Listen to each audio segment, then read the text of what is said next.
How's it going, everyone? This is Josh Albo. Welcome back to the channel. I'm gonna try something different today. Instead of having, try to see how my teeth look. Instead of having to chop the video up in an iMovie type thing, what I want to do, I'm gonna make a list of all the things I want to go over in the video, and then talk about it from there. Hope everybody have a great week. Today's Friday. I had a phenomenal week this week. Lots of working out, lots of time with friends. Had a really profitable week. I think all in all, we did just under $1,000 on just the trading side, which is my focus right now. Kind of talked to a couple people about this. Like I was like Summit, when we first started Summit, it was really fun because we'd have like $1,000 days or like a $5,000 day or an $8,000 day. And on the year charts, technically, not in accounts receivable wise, like a $3,000 a month for a year is $36K. So technically we've had $20,000 and $40,000 and $36,000 days.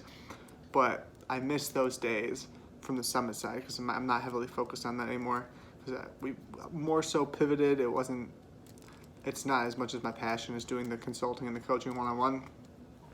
But like whenever I start a new endeavor, stream of income type thing, I like to be able to see like how when you start hitting, like, even though it's only $1,000, when you start hitting those targets and it's something completely new, from the coaching side that I do, I can show people how to scale that. So if I have 50 different ways that I can make $1,000 a month, let's say, there's more options for me to coach somebody versus if I only know how to make one way, make that 1,000. So there's less risk for people. I believe, and it's worked for me in the coaching itself. I believe there's like there's less risk for people that are doing the coaching. So in the video today, I want to talk about ego and the need to be consistent. On my list, it says not wrong. The different things we're going to talk about is in trading specifically, because that's what I've been learning about the most lately with the videos I've been watching.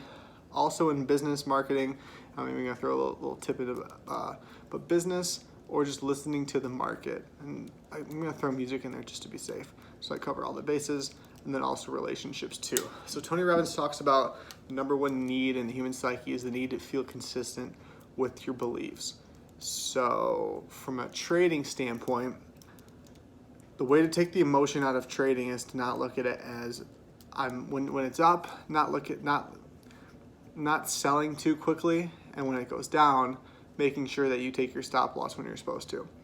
So from my own experience, my own ego problem, when I first started, the first month and a half, let's say, I would sell, my stop loss was set for $100 loss, my take profit was set for a $200 profit. I was talking about this with my buddy Alex yesterday. We went snowboarding all day. Phenomenal time. If you haven't gone snowboarding, if you like snowboarding, like, this is my pitch for snowboarding. Phenomenal time. He's pretty good at it too. So, we're talking about on the ride to Mount Brighton yesterday. And what we were talking about was taking the emotion out of the trading. So when I would be down $100 on the trade twice, and it ended up going down to like $250. It's impossible. My ego was telling me that I know what's going to happen next. Oh, it's going to go back up. Oh, it's going to go back up. But that's impossible to know if I'm just looking off the technical indicators on the trading side. But my ego wanted me to stay consistent. I bought in to be right about this trade going up. So as it kept going down and down and down, oh, it's going to change, because I wanted to stay consistent with the idea that I was going to be right. But trading's not emotional. It's purely look at the indicators. This is what's most likely statistically to happen. Place the trade. It does what it does. If it goes down, you cut your loss. If it wins, you let it ride to the point you were going to let it win at, and you sell there. So what I was doing was and I only did it on 2 instances, luckily, but probably 4 or 5 altogether. And I've made 70 so trades since I started. So I'm getting much better at it. But what I would do was, on the 2 trades that I let go down too far, I let them go down to like 250 to 300 on Shopify and something else, because I was mixing investing and trading, and now Shopify's at like $400. So if I would have stayed here, I would have made money. But what I was doing was I wanted the feeling of being consistent with and thinking that it was going to keep going up, because the point of it was to go up. Like, the point in long term is for it to be profitable. but I should have just got out of that trade because it's not emotional. It's purely, it did what it did, get out. But because my ego, I wanted to be right. I wanted to, oh, it'll go back up, oh, it'll go back up. Same thing on the winning side. Instead of waiting it for, what's up, baby? Instead of waiting for the stock to hit that $200 price target profit and sell out there, I would cut it at like 15 or 150. I was gonna say 1500. I would cut it at 150 or 180 and lose out on that extra profit. So over the long term on scale, every $1,000 I'd be cutting what, 20% off, 25, a quarter off, 25% off. So I'd be losing 250 every 1,000, 25,000 every 100,000. Like that'll scale very negatively over the long term. And the reason is because then from an ego standpoint is so that I could say I was right. If I sell at the 150 profit instead of the 200, my feeling, my ego says, okay, you got to get out. You were right about this trade. But it's not emotional. Like there's no emotion to the trading. But because I'm human because of the ego, so to learn from my mistakes, learn from my lessons. This is the whole point of the channel. But it's very dangerous. From the business and marketing side and even the music side too. I'll talk to business owners, I'll talk to people that I'm coaching, and it's more so in the people that aren't investing high dollar amounts. Time, everybody invests time. If you're awake during the day, you guys know I don't sleep. You all know I don't sleep. But if you're awake during the day, you invest time into things. But the people that aren't investing the most dollar amount is where I see this the most. Business, marketing, and music side. They want to remain consistent, or people that think they don't need to outsource too. That they think that not outsource, but people that don't think they need to invest more into growing their team, to invest more into they think they have to do it all themselves because they're the only one that can do it. That's a huge ego issue, which isn't sustainable and it's bad long term.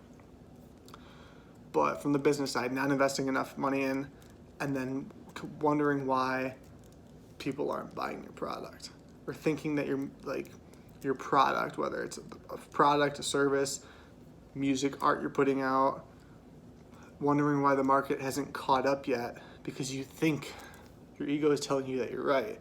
Your ego is telling you that your product or service is good, your art is good.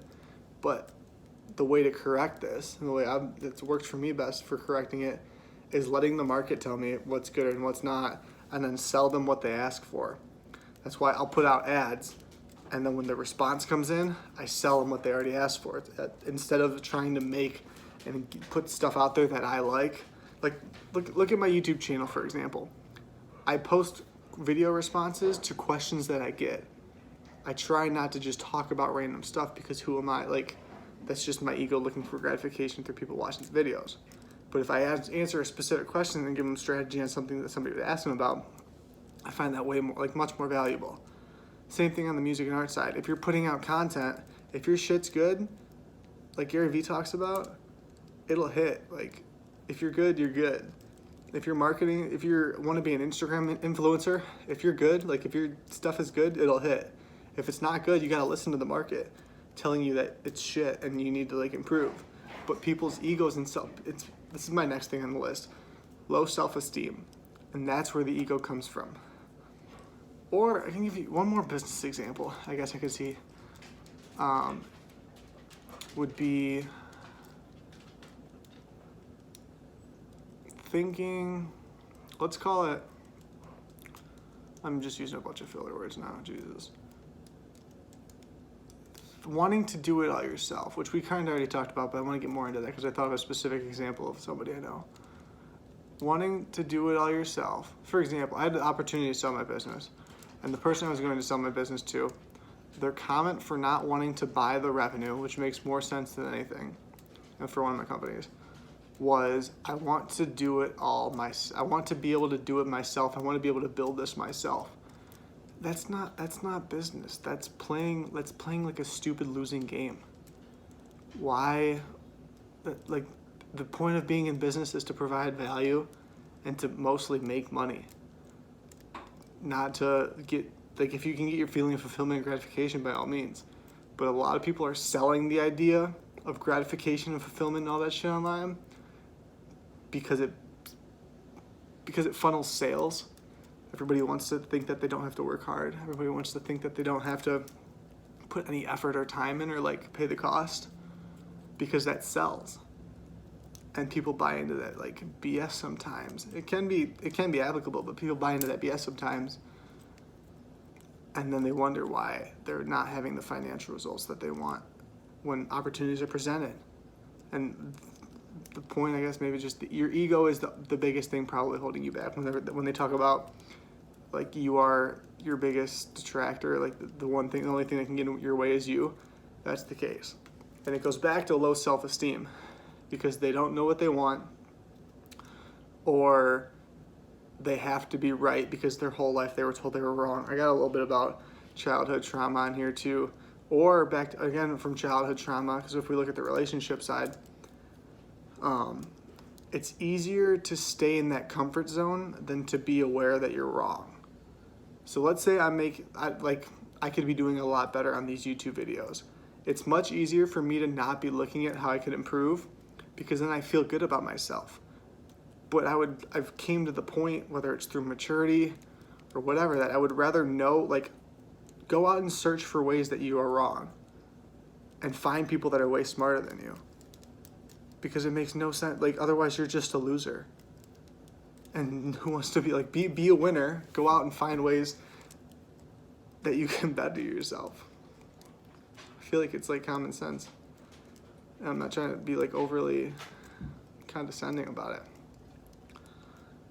But on the emotional childhood trauma side, I see this a lot of people with relationships too. Because they craved love, let's say, from a parent or something from a parent that they weren't able to get as a child, which caused trauma emotionally. There's comfort in knowing that you're not good enough in your brain, hypothetically. It's not that you're not good enough, but so childhood trauma, you didn't get the love you craved from your parent. Broken home, whatever you want to call it. So then you grow up and you get into relationships, and because your brain works like a computer, it's coded, it's programmed, it's called paradigms. It's your understanding of how things work. You put X in, you get Y. It's very, very like direct computer, it's programming in essence, and that's how you operate your life. So if you were programmed that you don't deserve love, you're going to look for ways continually in your life so that you don't get love, because that's comfort and that's what your environment is, you were used to. And until you rewrite your programming, or at least more so come to the consciously aware state that that's what you're doing, and that's how you're self-sabotaging, you're going to continue to do it because it feels good. It's back to the need to be consistent. It's consistent with what you've had all in your life. So the comfort, like if you want to be, I'll end it on this note. If you want to be a winner, if you want to have winning relationships, if you want to have a winning business, if you want to have winning music, if you want to be winning in trading, if you want to just have a winning lifestyle, look for ways you're wrong so that you can improve. When you find the ways that you're wrong, take immediate action, because half the time too I'll be talking to people and we'll go through, we'll say, okay, so why are you doing this? Why are we self-sabotaging? Oh, because I craved love from my mom growing up. Oh, because I had an abusive ex that nothing was ever good enough, so I craved that, which that's less so because that ex usually stems from a parenthood type thing in most cases. But they crave some type of love, and now that they're aware, the fear of failure because you have such low self-esteem, and it's okay. The other thing in my notes is this can all be fixed. Like, life is short. There's no rush. It's patience. But I see a lot of people our age in the 16 to even 30, young 30s range, in a rush because of, I think it's a lot because of social media, seeing these bullshit lifestyles on Instagram that look phenomenal, which Instagram's purely a marketing tool if you think it's anything other than that. We might need to approach that one. But they have no self-esteem because they weren't loved as a kid. And then they get into self-sabotaging relationships, or they self-sabotage their business by not listening to the market, or they have to do it all themselves, or opportunities are presented and they have to prove to let's say their dad didn't love them as a kid. They have to prove to the world that they don't need any other guy's help if it's a dude. Like, there's just so many ways that people self-sabotage. And it all goes back to having little to no self-esteem. But the best part is, when you become aware of this issue, you can change it. You can reprogram your mind. Do the daily gratitude journal stuff, do the daily affirmations, do the daily goal setting.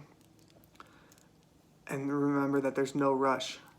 So people will be jumping into relationships that they know are shitty, and they'll stay there because the comfort of, well, at least now I know I have somebody. But they'll be with somebody who's verbally abusive or cheats or all these negative things because they have no self-esteem. If you had self-esteem, you wouldn't be doing these self-sabotaging things. And then they go to get out of it. Like, for example, I went to get out of it, and because I care about people, as soon as you go to get out of it, they're like, oh no, don't go, and I'll change all these things. But the things don't change. But like, if you stay, you're continuing to live the past self-sabotaging. You're continuing to live in Groundhog Day. So don't do that. Learn from my mistakes. Thank you all for watching the video. Hope it was helpful from a emotional, psychology, ego standpoint. Get over yourself. It'll be the best thing you can do. I'll see everyone in the next video.